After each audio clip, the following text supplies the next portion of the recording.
Bonjour, bienvenue pour ce nouveau journal. Nous sommes le mercredi 15 février. Voici les titres de cette édition.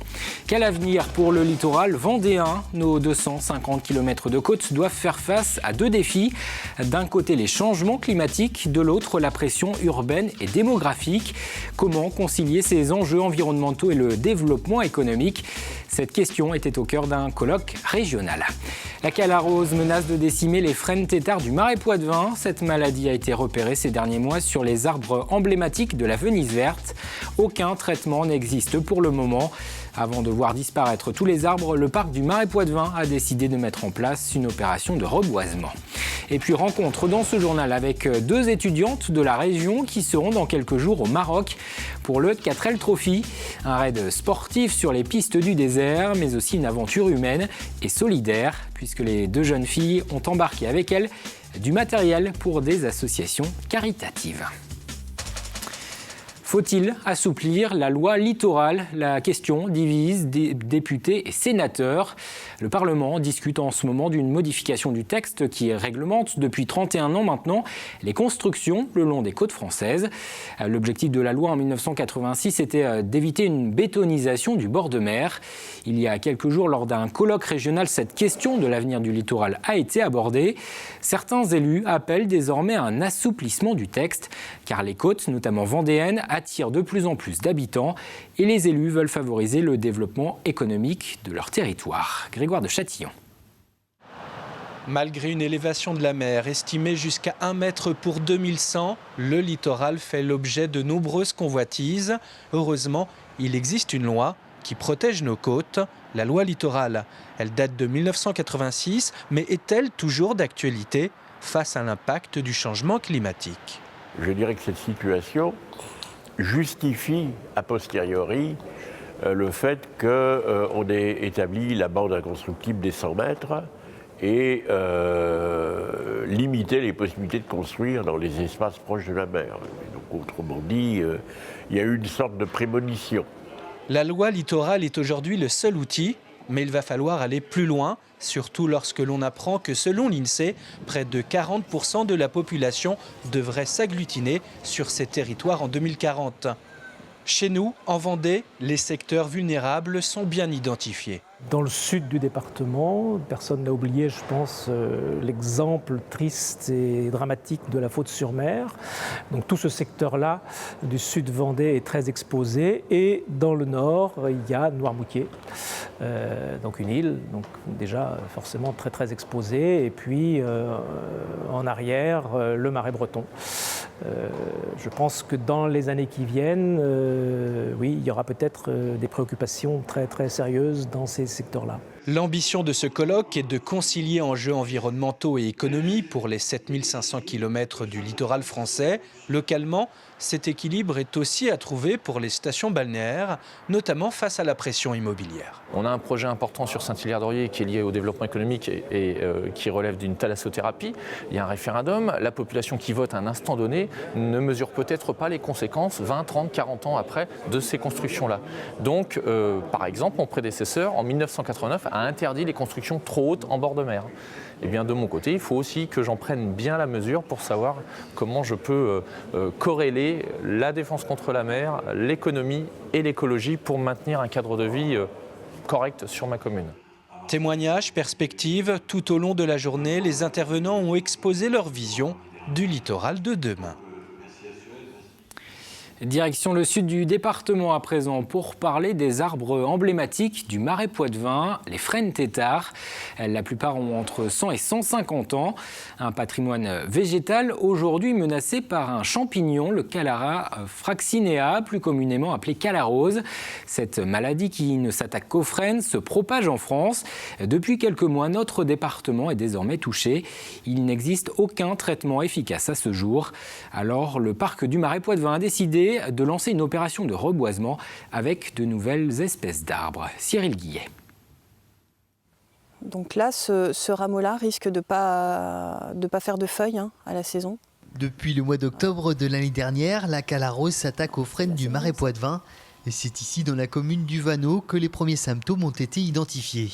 c'est le premier frêne sur lequel on a découvert la cale à rose dans le Marais. Donc c'est le département de la santé des forêts qui a fait les prélèvements et qui effectivement a identifié notre premier cas de cale à rose. En termes de reconnaissance, on voit bien que normalement le rameau est vert ici, et puis là quand il est touché par la cale à rose, il passe au orangé. Une nécrose en flammes qui s'attaque aux jeunes rameaux et qui lentement fait dépérir les frênes. Ce champignon a été importé d'Asie via le marché mondialisé des végétaux.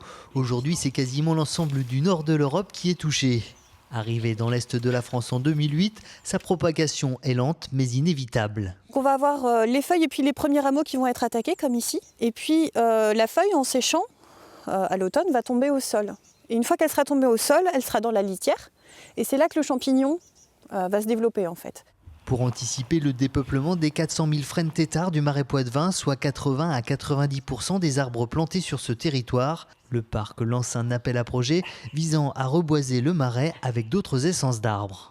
D'abord parce que nous pensions que tôt ou tard, la cale à rose risquait donc de venir infecter les frênes têtards du Marais Poitevin. Et puis surtout, c'est que ces populations de frênes têtards dans le Marais Poitevin, elles sont vieilles. Ce sont des frênes têtards vieillissants qui ont 100 ans, 150 ans, voire 200 ans. Donc quand même des sujets parfois affaiblis et il fallait penser donc au renouvellement de ces populations. Les premières plantations ont été lancées l'année dernière sur le communal du Mazo avec le concours des élèves de l'école primaire. On voit qu'on avait des vieux têtards là-bas de frênes qui étaient en train de tomber à l'eau. Et on a décidé de replanter ici un alignement de chênes pédonculés. Qui ont été plantés l'année dernière, qui se portent plutôt bien et puis qui vont grandir encore dans les années qui viennent pour être en définitive taillés en têtards eux aussi et puis remplacer petit à petit l'alignement de frênes. Chênes pédonculés, peupliers noirs, ormes champêtres ou saules blancs. Au total, une petite dizaine d'essences d'arbres a été sélectionnée pour remplacer ces frênes. Reste à trouver des terrains pour les planter. Dans le reste de l'actualité, en bref, une femme nommée à la préfecture de région à Nantes. Il s'agit de Nicole Klein, auparavant préfète de Normandie. La décision a été entérinée ce mercredi en Conseil des ministres. Nicole Klein prendra son poste de préfète de la région Pays de la Loire le 6 mars prochain. Elle aura notamment à gérer le dossier de l'aéroport de Notre-Dame-des-Landes. Nicole Klein remplace Henri-Michel Comet, nommé préfète de la région Auvergne-Rhône-Alpes. Au chapitre politique, l'élection présidentielle approche. Le premier tour aura lieu dans moins de 70 jours maintenant. Sur le terrain, les candidats et leur équipe ont débuté leur campagne. À l'image du Front National, Steve Briouat, un des cadres du parti de Marine Le Pen, est venu présenter le programme de la candidate à une centaine de militants et de sympathisants FN de Vendée. C'était au Poiré-sur-Vie. Le député européen et maire d'Hénin-Beaumont assure que Marine Le Pen sera la prochaine présidente de la République.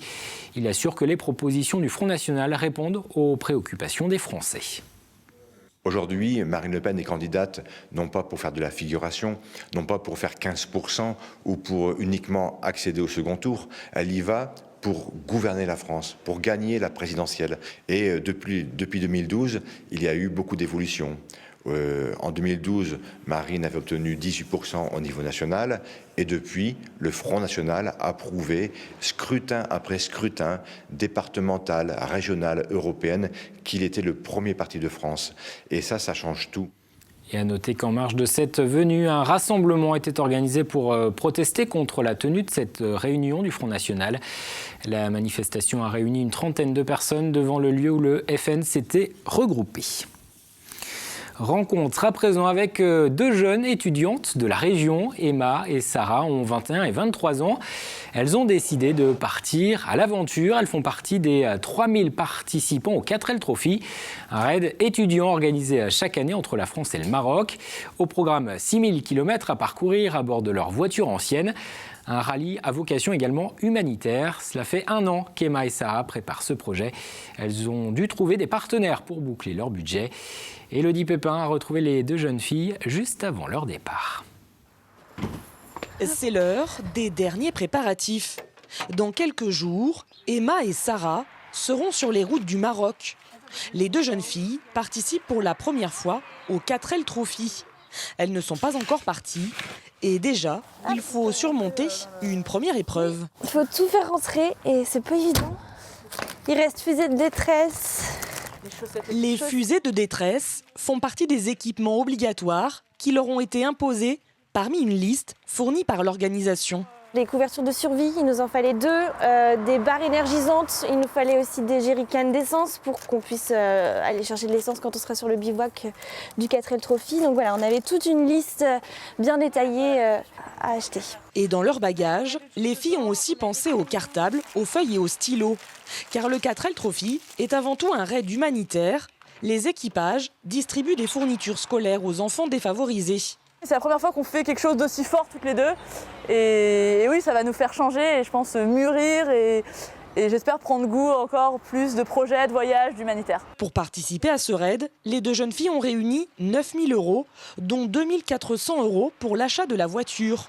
23 entreprises les ont aidées financièrement, dont le Crédit Mutuel, qui a souhaité organiser une dernière rencontre avant leur départ. On a aussi affaire à un public de jeunes.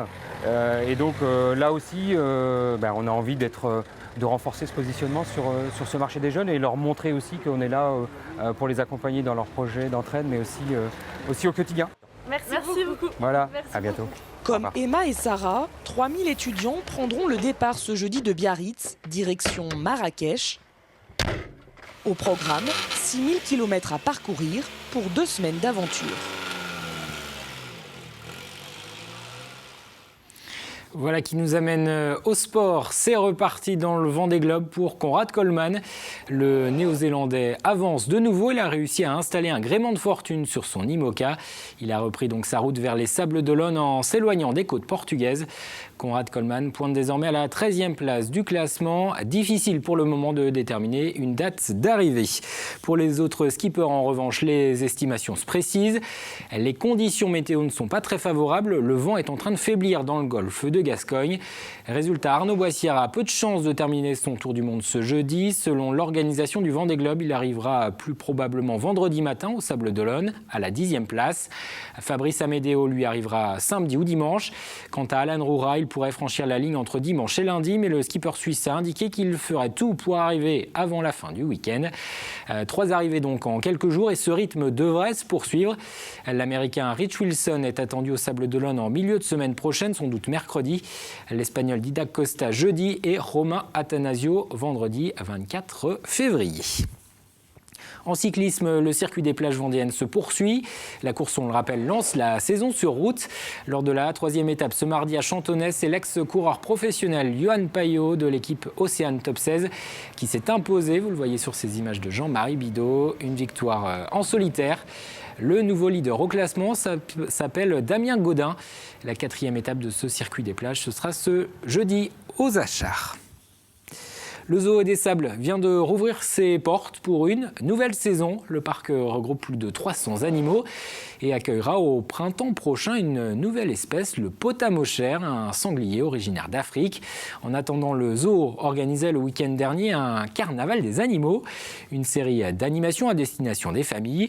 Mais derrière ces activités ludiques, le parc n'en a pas oublié pour autant le message qu'il veut faire passer auprès des visiteurs, la préservation des espèces et de l'environnement. Regardez. Tu vas te faire maquiller après ? C'est beau ton frère ? Ressembler à son animal favori, c'est possible grâce à cet atelier maquillage. Je suis maquillée en léopard, en tigre. Dans le cadre du Carnaval des animaux, le Zoo des Sables propose différentes animations tout en responsabilisant aussi les enfants comme les adultes à la préservation des espèces et à la déforestation. Peut-être ça va étonner beaucoup de personnes, mais qui est lié aussi à notre consommation et à nos modes de consommation, notamment par rapport à l'alimentation. Qui dit Mardi Gras, dit crêpes, pâte à tartiner, sucre, tout ce qu'on aime bien. Donc du coup, ça nous permet aussi de faire des animations sur la disparition des animaux qui sont touchés par des cultures qui sont liées à cette alimentation-là, notamment les pâtes à tartiner avec huile de palme. C'est pour ça que nous, on a proposé une animation sur le gibbon et la disparition de ces grands singes en Asie du Sud-Est, une zone qui est complètement ravagée par les palmiers à huile. De la pédagogie et puis, pour démarrer cette nouvelle saison, de nouvelles naissances à découvrir, comme ce girafon né le 5 février. Lorsqu'un petit sort du ventre de sa mère, il tombe de 2 mètres de haut. Et il mesure 1,80 m. Donc ce sont des chiffres assez importants parce que la girafe est un gros animal. Du haut de ses 1,80 m, il ne reste maintenant qu'à lui trouver un petit nom. Dans la volière, ce sont 31 naissances de perroquets qui ont vu le jour en 2016. Cette espèce s'appelle le loriquet de Swenson. Nous en avons plus de 100 maintenant dans cette grande volière pénétrante où le public peut rentrer et faire comme moi, donner du nectar aux oiseaux qui viennent se percher sur les bras. La mission première d'un zoo est de conserver les espèces en voie de disparition. C'est bien pour ça qu'ici, au zoo des Sables d'Olonne, de nombreuses animations ont vocation non seulement à émerveiller, mais aussi à sensibiliser le grand public. Avant de refermer ce journal, un coup d'œil à la météo prévue pour ce jeudi. Après une matinée nuageuse avec quelques gouttes de pluie, le ciel va s'éclaircir dans le courant de la journée, laissant la place à un peu plus de soleil. Les températures seront stables 6 à 8 pour les minimales, 11 à 14 pour les maxis. Le bulletin complet, c'est dans un instant avec Fanny Poirier. C'est la fin de cette édition. Merci de l'avoir suivi. J'aurai le plaisir de vous retrouver demain pour un nouveau journal.